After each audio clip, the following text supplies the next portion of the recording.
ہو گئی ہے. نہیں مجھے پتہ نہیں، میرے پہلے ہی ہیں جی.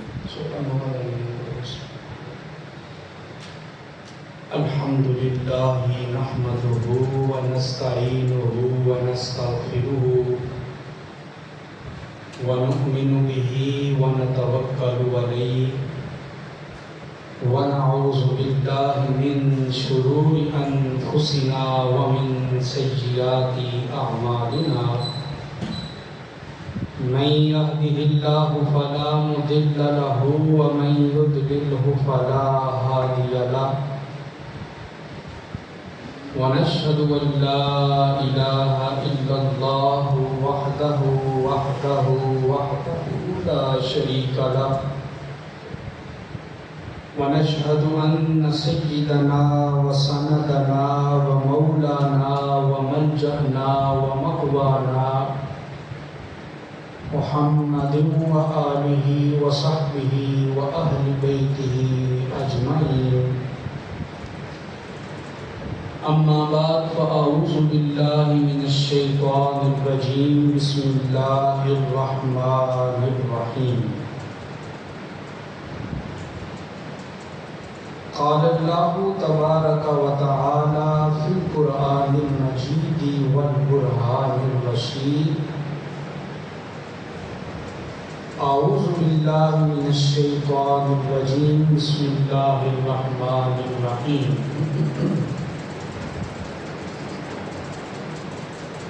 محمد رسول الله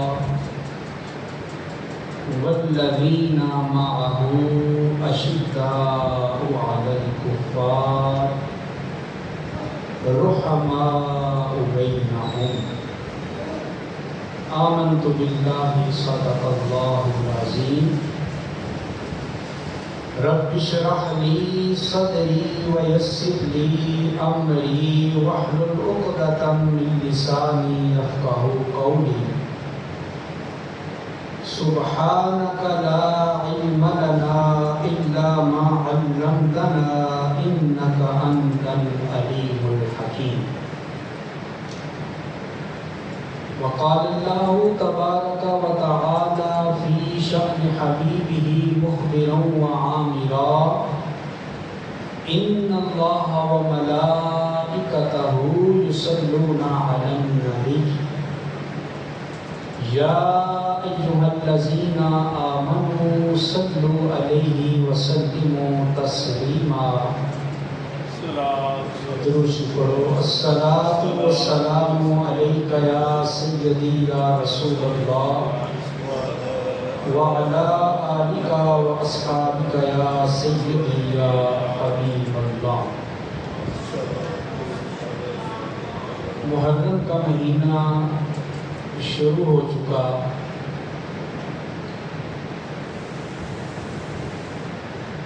انگریزی سال کا آغاز جنوری سے ہوتا ہے، جبکہ اسلامی اور قمری سال کا سال ماہ محرم سے آغاز ہوتا ہے. محرم نئے اسلامی سال کا پہلا مہینہ ہے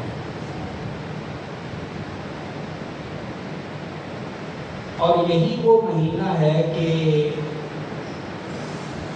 جس کی 10 تاریخ کو میدان کربلا میں نبی کریم صلی اللہ علیہ وسلم کے دنیا سے پردہ کرنے کے تقریباً 50 سال کے بعد سن 61 ہجری میں حضرت سیدنا امام حسین رضی اللہ تعالی عنہ اور آپ کے دیگر شہزادوں کو، خاندان والوں کو، غلاموں کو، عقیدت مندوں کو بے دردی سے شہید کر دیا ہے. یاد رکھیں، واقعہ کربلا صرف اسلامی تاریخ کا دردناک واقعہ نہیں، بلکہ حضرت آدم سے لے کر پوری انسانی تاریخ میں اتنا دردناک واقعہ کبھی رونما نہیں ہوا کہ ایک ہی خاندان کے لوگوں کو اس بے دردی کے ساتھ بے آہ و بیا زمین میں بے سر و سامانی کے عالم میں ظلماً شہید کر دیا جائے۔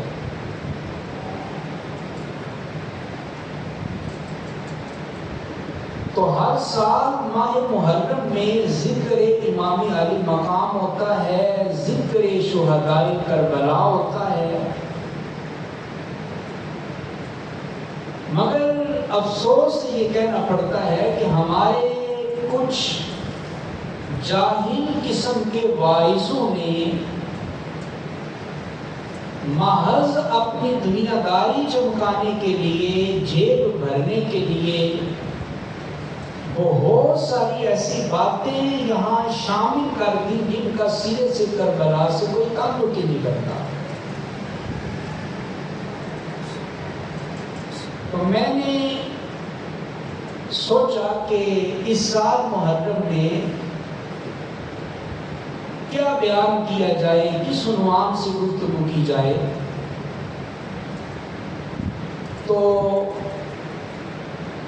خیال یہ آیا کہ کیوں نہ یہ بیان کیا جائے کہ واقعہ کربلا رونما کیوں ہوا، اس کے اسباب کیا تھے، کربلا کا پس منظر کیا تھا، کربلا کا بیک گراؤنڈ کیا تھا، کیا ایسے حالات پیدا ہوئے کہ نبی پاک صلی اللہ علیہ وسلم کو پردہ کیے ہوئے ابھی 50 سال بھی نہیں گزرے کہ کلمہ پڑھنے والوں نے اس ہستی کو شہید کر دیا جو نبی پاک کے کندھوں پہ سواری کیا کرتی تھی، نبی پاک کی گود میں بیٹھ کے کھیلا کرتی تھی، اس ہستی کو، اس ذات کو ظلماً شہید کر دیا۔ محرکات کیا بنے، اسباب کیا بنے؟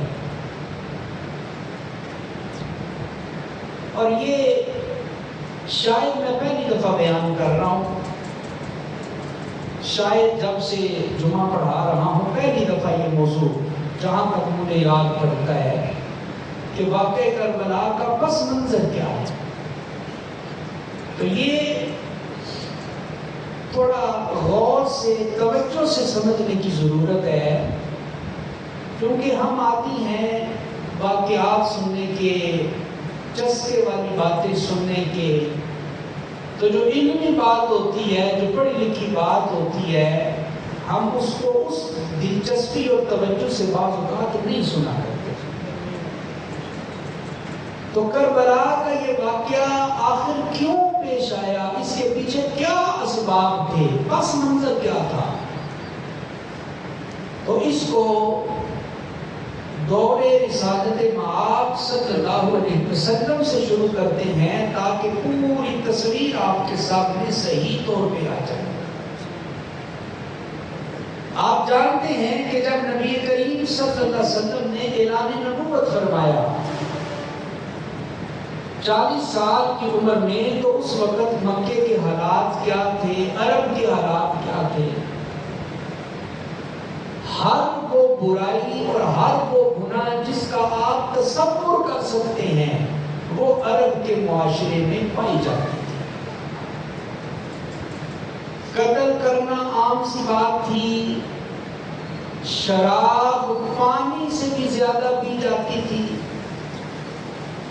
زنا بدکاری عام تھا، چوری چکاری ڈکیتی عام تھی، حتیٰ کہ خون کے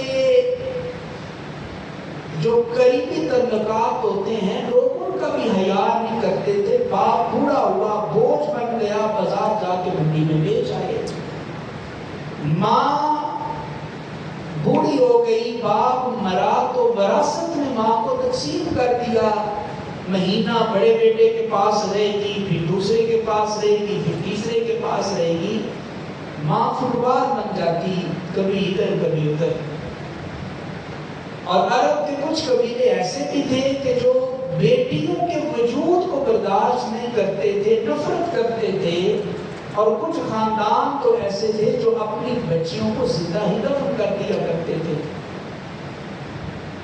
بت پرستی عام تھی، یہاں تک کہ خانہ کعبہ شریف کے اندر بھی 360 بت رکھے ہوئے تھے۔ لوگ اپنے بتوں کو اپنی جیب میں، اپنے تھیلے میں رکھتے، سفر پہ نکلتے، جب دل کرتا جیب سے اپنا جھوٹا خدا نکالا اور اس کے سامنے ماتھا ٹیکنا شروع کر دیا۔ یہ حالات تھے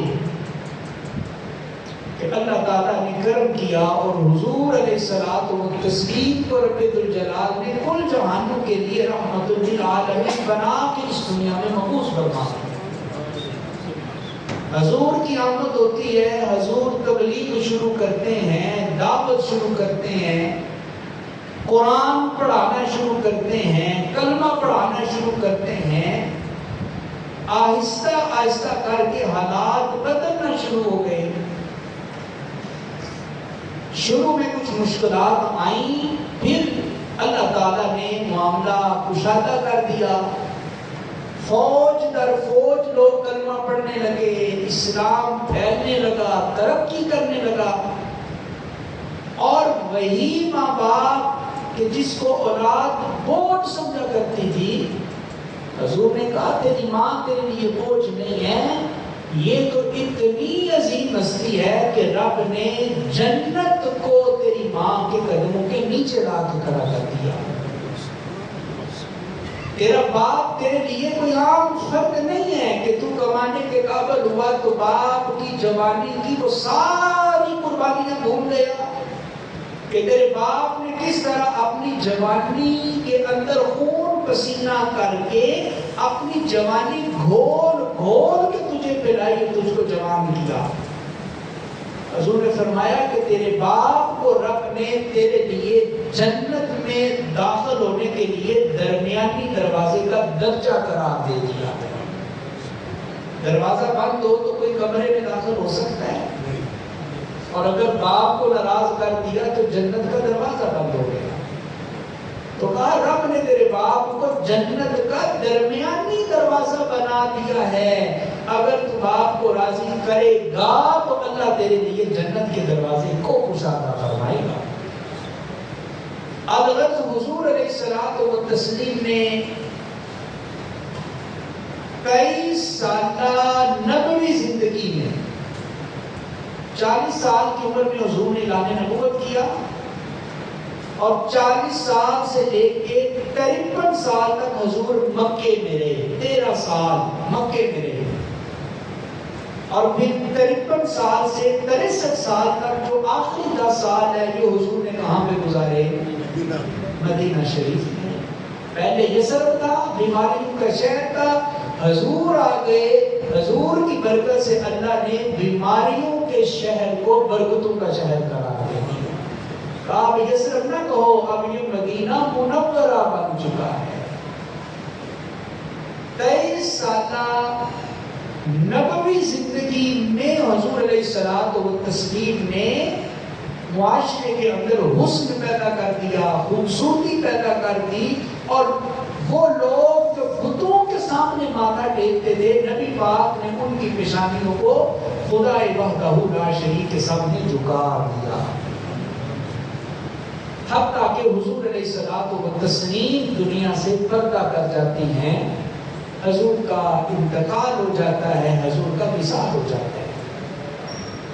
حضور کا وصال ہوا تو حضور کے بعد صحابہ کرام رضوان اللہ علیہم اجمعین نے بالاتفاق، کیا کہہ رہا ہوں میں؟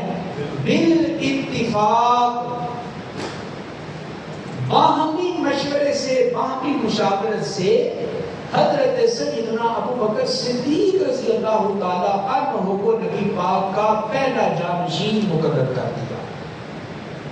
اور یاد رکھیں نبی پاک صلی اللہ علیہ وسلم اشاروں کنایوں میں سمجھا گئے تھے کہ میرے بعد اگر میرے صحابہ میں سے کوئی پہلا جانشین بننے کا حق رکھتا ہے تو وہ صرف ابو بکر صدیق کی ذات گرامی ہے۔ اور اس کی ایک دلیل سن لیں، حضور علیہ الصلوۃ والتسلیم جب آخری ایام گزارے تھے نا، جس کے بعد حضور نے پردہ کیا دنیا سے، تو نکاحت کا عالم یہ تھا، حضور خود نماز نہیں پڑھا سکتے تھے، تو حضور نے کس صحابی کی ڈیوٹی لگائی نماز پڑھانے کی؟ حضرت ابو بکر صدیق رضی اللہ عنہ۔ تو حضرت ابو بکر صدیق ایک دفعہ ایسا ہوا کہ لیٹ ہو گئے، امام لیٹ ہو جاتا ہے، لیٹ ہو گئے، تو حضرت عمر فاروق رضی اللہ تعالیٰ عنہ کو صحابہ نے مصلی رسول پہ کھڑا کر دیا۔ تو چونکہ حضرت عمر کی آواز فطری طور پہ بلند تھی، اونچی آواز تھی، تو جب آپ نے تکبیر تحریمہ کہی نا، اللہ اکبر، آواز بلند ہوئی، روضہ اقدس میں نبی پاک نے آواز سنی اور محسوس کیا کہ آج میرے کانوں میں میرے یار غار کی آواز نہیں آئی ہے، آج کے کسی اور کی آواز ہے۔ حضور نے اپنے حجرے کی کھڑکی سے پردہ ہٹایا اور حضور جلال میں آ گئے، غصے میں آ گئے، اور حضور نے کہا یاد رکھو جس قوم میں ابو بکر موجود ہو، کسی اور کے لیے جائز ہی نہیں ہے کہ وہ ابو بکر سے آگے بڑھ کے تمہارا امام بن سکے۔ ابو بکر کے ہوتے ہوئے کوئی اور دوسرا تمہارا امام بن سکتا نہیں ہے۔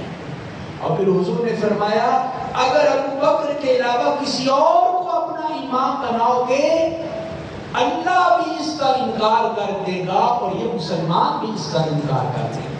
حضور اشاروں کی نائیوں میں سمجھا چکے تھے کہ میرے بعد خلیفہ بننے کی جو صلاحیت رکھتا ہے اس ہستی کا نام نامی اس میں گرامی کیا ہے، جناب ابو بکر صدیق سب بڑے رضی اللہ تعالی عنہ۔ حضرت ابو بکر صدیق 2.5 سال مسلمانوں کے خلیفہ رہے۔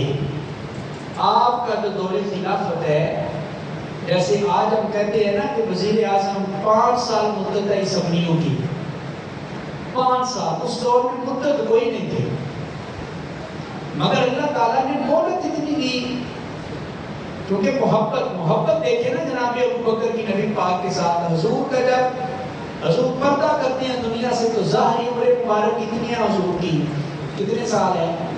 63 سال۔ اور جب جناب ابو بکر صدیق کی عمر 63 سال ہوتی ہے تو اللہ تعالیٰ حضرت ابو بکر صدیق کو بھی اپنے پاس بلا لیتے ہیں۔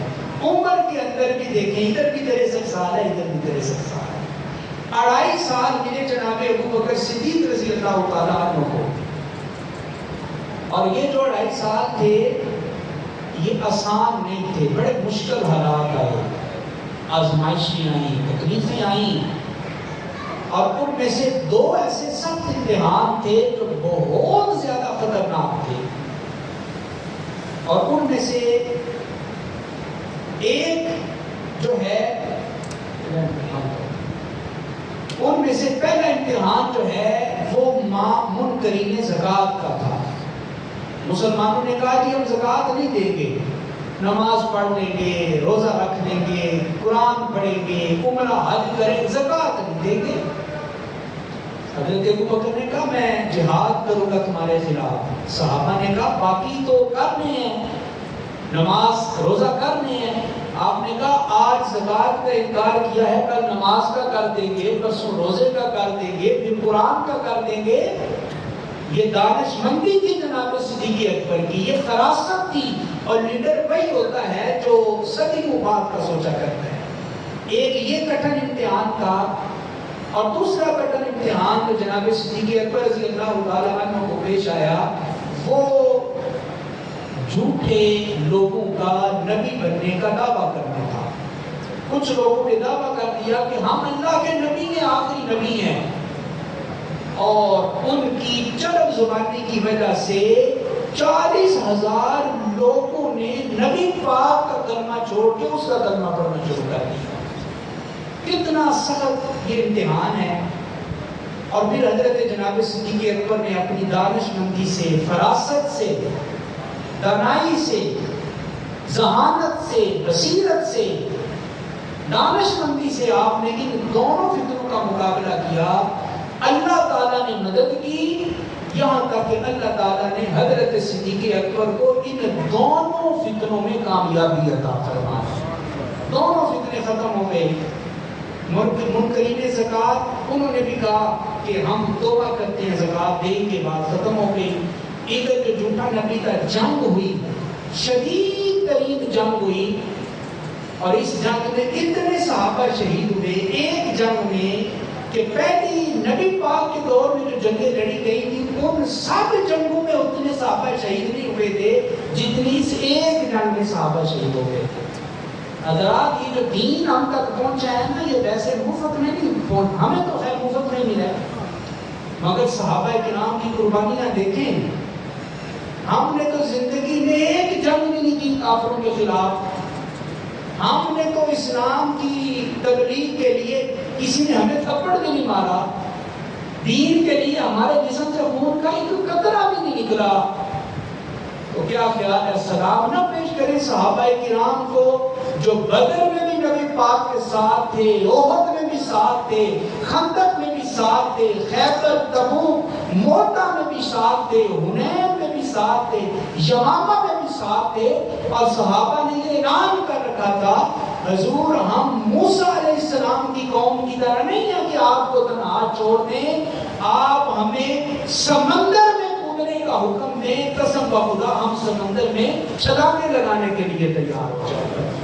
حضور ہم آپ کو تنہا نہیں چھوڑیں گے, ہم اپنے مال بھی آپ کی خدمت میں پیش کریں گے, اپنے گھر بار بھی قربان کر دیں گے, اپنی اولادیں بھی قربان کر دیں گے, ضرورت پڑی تو ہم اپنی جانوں کا نذرانہ بھی آپ کی خدمت میں پیش کر دیں گے.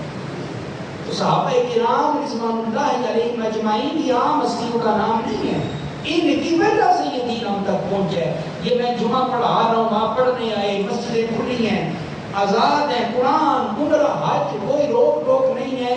تو یہ کس کی قربانیوں کا صلہ ہے؟ وہ نبی پاک کے صحابہ کرام کی قربانیوں کا صلہ ہے. تو حضرت جناب ابوبکر صدیق رضی اللہ تعالیٰ عنہ 2.5 سال کامیاب طریقے سے خلافت کا نظام سنبھالا, اور پھر آپ اس دنیا سے رخصت ہو گئے.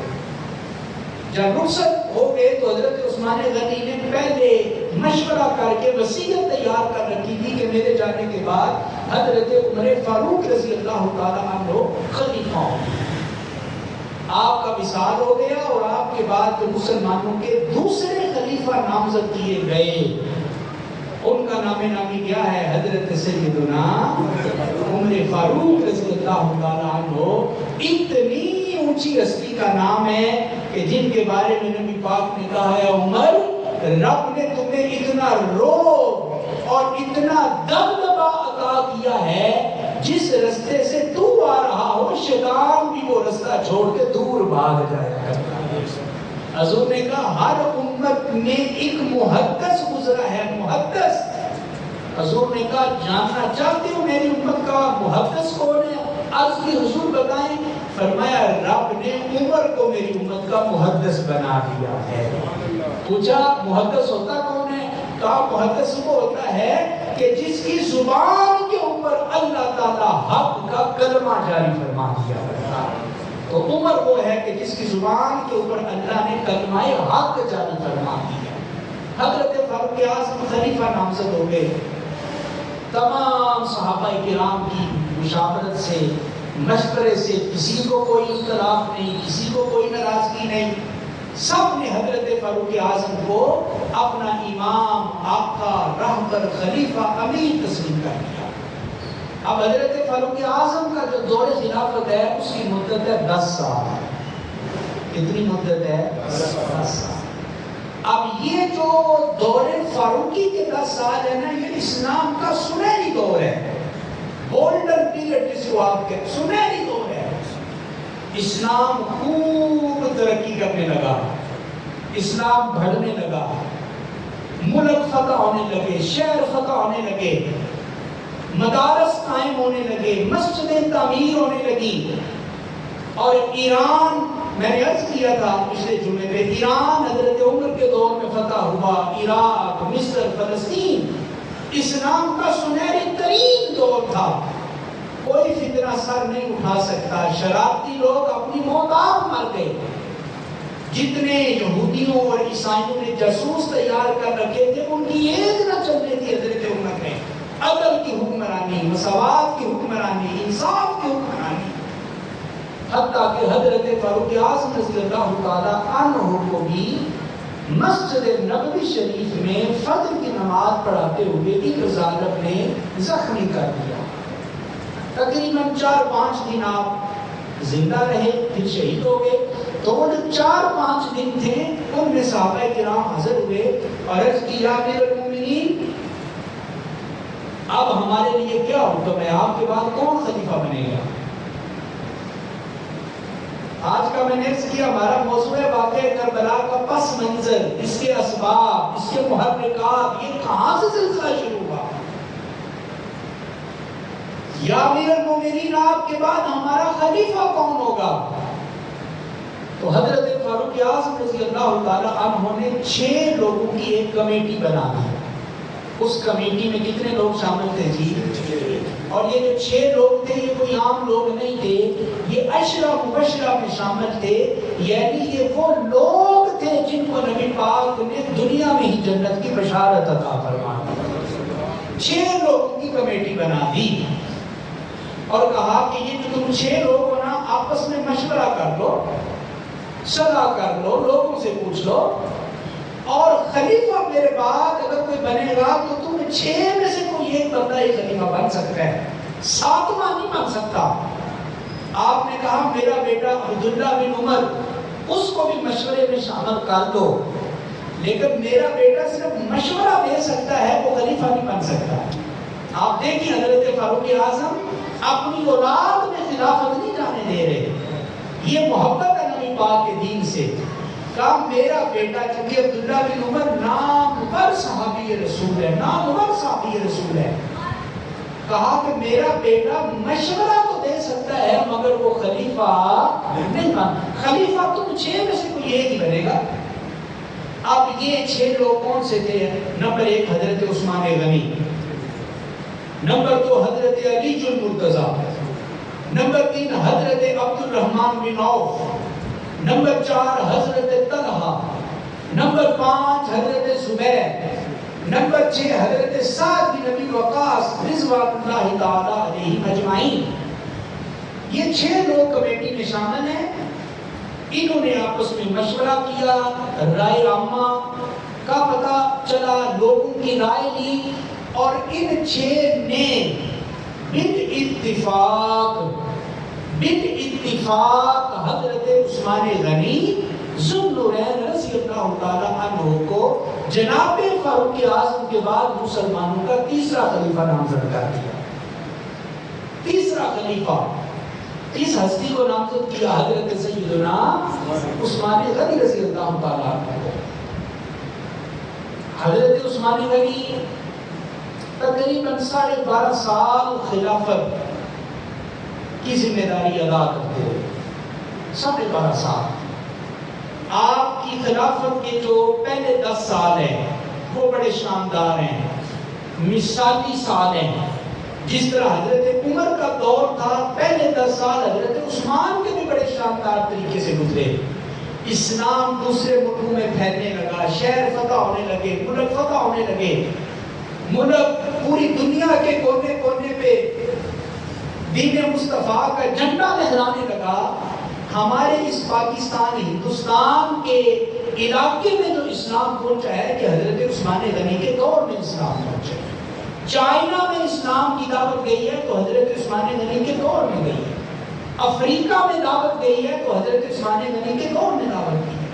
تو پہلے 10 سال بڑے شاندار طریقے سے گزرے، مگر جو آخری 2.5 سال تھے وہ خطرناک دور ہو گیا. کیوں؟ یہودیوں اور عیسائیوں نے جب یہ دیکھا کہ اسلام تو ترقی کر رہا ہے، اگر یہ اسی طرح ترقی کرتا گیا تو ہم تو ختم ہو جائیں گے، عیسائی مذہب ختم ہو جائے گا، یہودیت ختم ہو جائے گی. تو پھر انہوں نے فتنے پھیلانے شروع کیے، بھیس بدلا مسلمانوں والا، اور اس کو سمجھنے کے لیے آپ آج کل کے حالات دیکھ لیں. امریکہ کا جو نظام ہے وہ کسی اسلامی ملک کو کھڑا نہیں ہونے دیتا، اپنے جاسوس چھوڑے ہوئے ہیں. یہی اس دور میں ہوا. سبائیوں نے، بلوائیوں نے فتنے پیدا کرنے شروع کر دیے، شرارتیں کرنا شروع کر دی، خانہ جنگیاں کرنا شروع کر دی، بھائی کو بھائی سے لڑانا شروع کر دیا. حتیٰ کہ یہ 2.5 سال بڑے امتحان میں گزرے اور اتنا سخت وقت مسلمانوں کے اوپر آ گیا کہ حضرت سیدنا عثمان غنی کو ان کے گھر میں بند رکھا گیا. حتیٰ کہ اسی حالت میں خلیفہ سوم حضرت عثمان غنی کو شہید کر دیا گیا. اب حضرت عثمان غنی شہید ہو گئے تو آپ کی شہادت کے بعد صحابہ کرام بھی آپس میں بیٹھے، اب کون خلیفہ ہو؟ تو اب سب نے کہا کہ اب علی المرتضیٰ شیر خدا کے پائے جیسا اور کوئی ہم میں موجود نہیں، اب ہمارا کوئی خلیفہ بننے کی صلاحیت رکھتا ہے تو وہ حضرت علی المرتضیٰ کی ذات گرامی ہے. حضرت علی مسلمانوں کے چوتھے خلیفہ برحق منتخب ہو گئے. حضرت علی کا جو دور خلافت ہے یہ 5 سال کے اوپر مشتمل ہے، تقریباً 5 سال. حضرت ابوبکر صدیق کا دور خلافت کتنا تھا؟ 2.5 سال. ماشاءاللہ اور سے سن رہے ہیں. حضرت فاروق اعظم کا کتنا تھا؟ 10 سال. جناب عثمان غنی کا تقریباً 12.5 سال، 12.25 سال بھی ہے، 12.5 سال. اور حضرت مولا کائنات کا 5 سال. اب یہ جو 5 سال کے حضرت علی شیر خدا کے یہ بھی سخت امتحانوں میں گزرے، آزمائشوں میں گزرے. جتنا اسلام پھیل چکا تھا اب اس کے اوپر جو ہے پوری رکاوٹ پیدا ہو گئی. ملک فتح نہیں ہو رہے، جہاد نہیں ہو رہا، شہر فتح نہیں ہو رہے، آپس کی خانہ جنگیاں، آپس کی لڑائیاں. اب اس کا نتیجہ کیا نکلا کہ حضرت علی شیر خدا کے دور میں 2 بڑی بڑی جنگیں ہوئی. اور یہ جنگیں کافروں کے ساتھ نہیں تھی، مسلمانوں کی آپس میں لڑائیاں ہو گئی، آپس میں جنگیں ہو گئی. ایک کو جنگ جمل کہتے ہیں، دوسرے کو جنگ صفین کہتے ہیں. ایک جنگ میں 10,000 مسلمان شہید ہوئے اور دوسری جنگ میں تقریباً 74,000 مسلمان شہید ہو گئے. دونوں طرفوں سے، ادھر بھی مسلمان، ادھر بھی مسلمان، ادھر بھی کلمہ پڑھنے والے، ادھر بھی کلمہ پڑھنے والے. تو سخت امتحانوں میں یہ 5 سال گزرے. کسی نے پوچھا حضرت علی سے کہ پہلے 3 خلفاء کا دور تو بڑا پرامن گزرا ہے، آپ کے دور خلافت میں کیا ہوا؟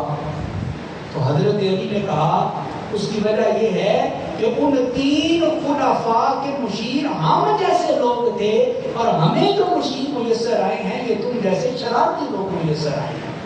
ان کو مشورہ دینے والے ہم تھے، اس لیے پرامن رہا دور.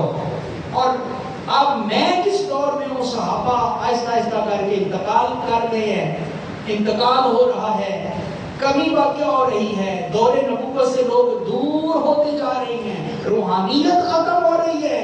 تو ہمیں تم جیسے مشیر ملے ہیں، اس لیے ہمارے یہ حالات ہو گئے. اسی دوران حضرت علی شیر خدا کرم اللہ وجہہ الکریم کی بھی شہادت ہو جاتی ہے. اور آپ کی شہادت سے پہلے لوگوں نے پوچھا اے علی المرتضیٰ، کیا ہم آپ کے بعد آپ کے بڑے بیٹے نبی پاک کے نواسے حضرت امام حسن کو خلیفہ بنا لیں؟ تو حضرت علی شیر خدا نے کہا نہ میں تمہیں ایسا کرنے کا حکم دیتا ہوں، نہ میں تمہیں منع کرتا ہوں. تمہاری مرضی ہے، بنانا ہے تو بنا دو، نہیں بنانا تو نہ بناؤ. جیسے حضرت فاروق اعظم نے کہا تھا نا کہ میرا بیٹا عبداللہ تمہیں مشورہ تو دے سکتا ہے مگر اسے خلیفہ بنانے کا حق نہیں ہے تمہیں، تم اسے ووٹ نہیں کر سکتے، یہ بن نہیں سکتا. وہی جواب حضرت علی المرتضیٰ نے بھی اسی سے ملتا جلتا جواب دیا. کہا اگر میرے بیٹے حسن کو خلیفہ بناؤ گے نہ میں روکوں گا نہ میں تمہیں اجازت دوں گا، تمہاری مرضی ہے. حضرت علی کی شہادت ہو گئی اور پھر آپ کے بعد صحابہ کرام نے حضرت امام حسن رضی اللہ تعالیٰ عنہ کو اپنا خلیفہ بنا دیا. حضرت امام حسن تقریباً 6 مہینے تک مسلمانوں کے خلیفہ رہے. کتنے مہینے تک؟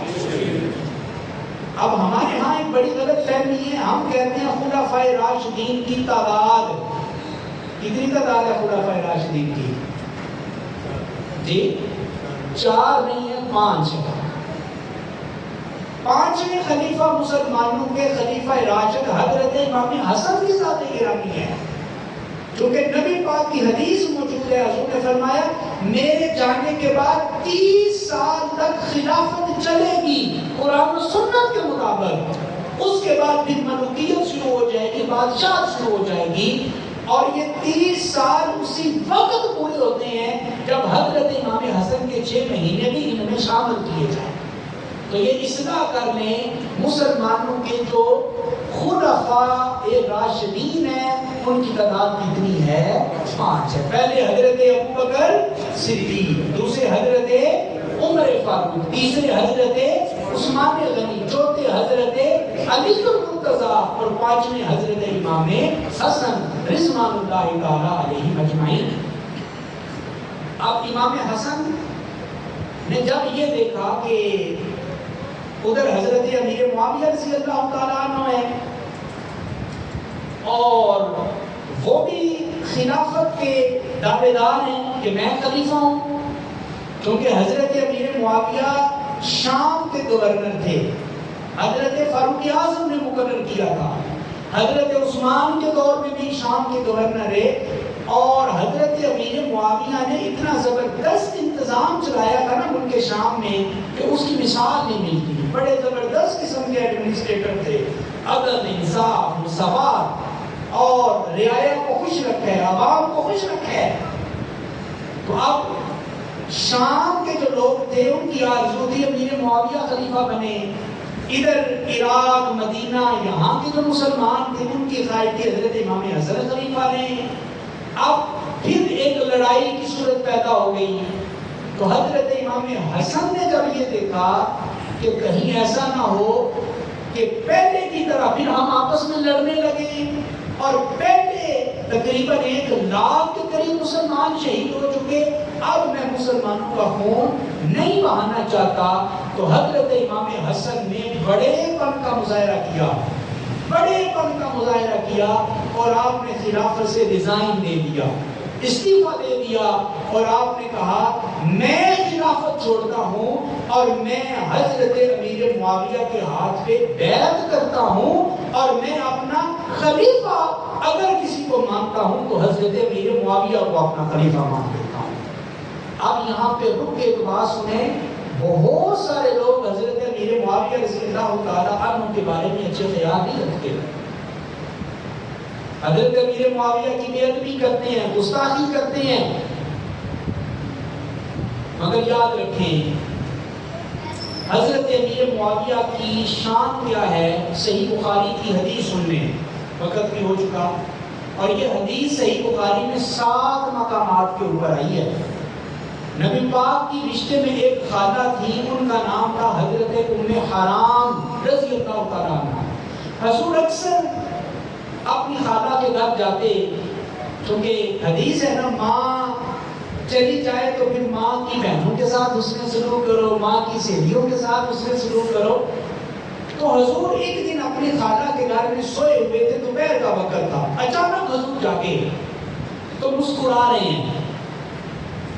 تو خالہ نے پوچھا ہے اللہ کے رسول خیریت ہے، مسکرا رہے ہیں، کوئی اچھا خواب دیکھا ہے؟ حضور نے فرمایا ہاں میں نے خواب میں دیکھا ہے اللہ نے مجھے میری امت کے وہ لوگ دکھائے ہیں جو لکڑی کے تختوں کے اوپر بیٹھ کے سب سے پہلے سمندر میں جہاد کریں گے۔ اللہ نے مجھے وہ لوگ دکھائے ہیں، اور ساتھ اللہ نے مجھے یہ بشارت دی ہے کہ اے پیارے رسول، آپ کی امت کا وہ پہلا لشکر جو سمندر میں کشتیاں ڈالے گا، بحری بیڑے ڈالے گا اور سمندر میں جہاد کرے گا، جتنے لوگ اس میں شامل ہوں گے اللہ نے مجھے بشارت دی ہے کہ ان سب کو میں نے جنت دینے کا اعلان فرما دیا۔ تو حضور نے کہا میں خوش ہوا ہوں خواب دیکھ کے، اور نبی کا خواب قرآن کی طرح سچا خواب ہوتا ہے۔ اب جانتے ہیں کہ سب سے پہلے سب سے پہلے کس نے سمندر میں کشتیاں ڈالی تھی؟ سننا چاہتے ہیں تو سنیں، حضرت عثمان غنی کا دور ہے، حضرت امیر معاویہ شام کے حکمران ہیں، آپ نے حضرت عثمان کے حکم سے سمندری کشتیاں تیار کی، بحری بیڑے تیار کیے، سمندری فوج تیار کی، اور حضرت عثمان کے دور میں سب سے پہلے سمندر میں جس لشکر نے جہاد کیا ہے اس لشکر کی سپاہی سالاری کرنے والے کا نام حضرت سیدنا امیر معاویہ رضی اللہ تعالیٰ عنہ۔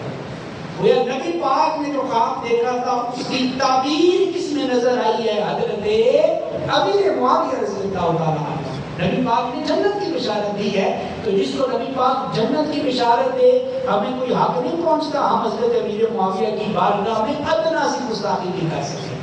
حضرت امیر معاویہ کی بہن ہے حضرت ام حبیبہ، نبی پاک کی بیوی ہے۔ نبی پاک کی ایک بیوی حضرت زینب، ان کی ایک بہن ہے جو حضرت امیر معاویہ کی بیوی ہیں۔ اس رشتے میں دیکھیں تو نبی پاک اور حضرت امیر معاویہ ہم زلف بنتے ہیں، جس کو ہم سانٹو کہتے ہیں اپنی زبان میں۔ اتنی قربت کا رشتہ ہے، اور سب سے بڑی فضیلت حضرت امیر معاویہ کی کیا ہے کہ آپ نبی پاک کے صحابی ہیں، آپ نبی پاک کے صحابی ہیں۔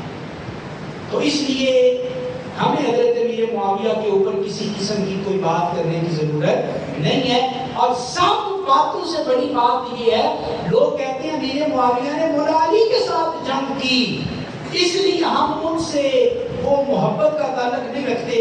میں نے کہا علی سے زیادہ پیار تمہیں تھا یا علی کے بیٹوں حسن و حسین کو تھا؟ بھائی باپ سے زیادہ، بیٹوں سے زیادہ پیار اور کس کو ہو سکتا ہے باپ سے؟ تو جس کے باپ سے حضرت امیر معاویہ نے جنگ کی ہے، یعنی حضرت علی کے مرتضیٰ سے، حضرت علی کے دو شہزادوں کا کیا نام ہے؟ حضرت امام تو حضرت امام حسن بھی امیر معاویہ کے ہاتھ میں بیعت کرنے ہیں، امام حسین بھی بیعت کرنے ہیں۔ تو جب مولا علی کے سگے بیٹوں نے امیر معاویہ کو اپنا حکمران، اپنا امیر منتخب کر لیا ہے، تو پھر تم حضرت علی سے جو ہے وہ زیادہ محبت کرنے والے ہو۔ لہذا کسی ایسے ویسے کی بات نہ سنا کرے، ہم کل بھی حسن و حسین کے ساتھ تھے، ہم آج بھی حسن و حسین کے ساتھ ہیں۔ حسن و حسین کی صلح امیر معاویہ کے ساتھ، تو جس کی حسن و حسین کے ساتھ صلح ہے، ہماری بھی اس ہستی کے ساتھ صلح ہے۔ تو وقت ہو چکا، ابھی ایک قسط آپ نے سنی ہے، ایک حصہ سنا ہے۔ موضوع یہ رکھا تھا واقعہ کربلا کیوں ہوا، اس کے محرکات کیا تھے۔ یہیں سے آگے انشاءاللہ العزیز اگلے جمعۃ المبارک پہ عرض کرنے کی کوشش کریں گے۔ اللہ رب العزت اہل بیت اور صحابہ کرام کی غلامی نصیب فرمائے، آمین۔ وما علیہ